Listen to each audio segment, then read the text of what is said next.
User-generated content is problematic for traditional companies who want to have everything be just perfect. So when you're working with your ad agency on a 360-degree campaign, you could ensure and indeed insist that everything was perfect, at least by the standards that you might have set for that campaign.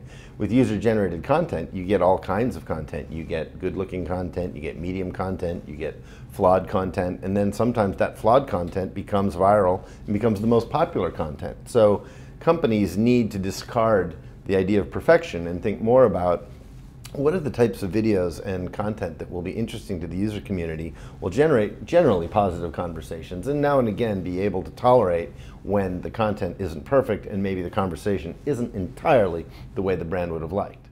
Well, I think first it's bloody hard, and there's not a lot of brands who figure it out.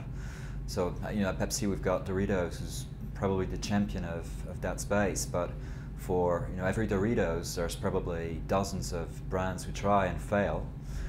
So I think there's no recipe to make it work, but I think it's based on a misconception that first, if it's user-generated, then it can't be the same level as professionally generated. And I think that's not true. I think it's not true because A, it's not really user-generated.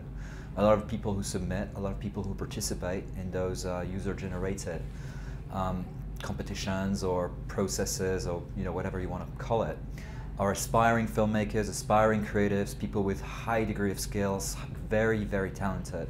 And for us, it's really a matter of finding the way to connect with those guys.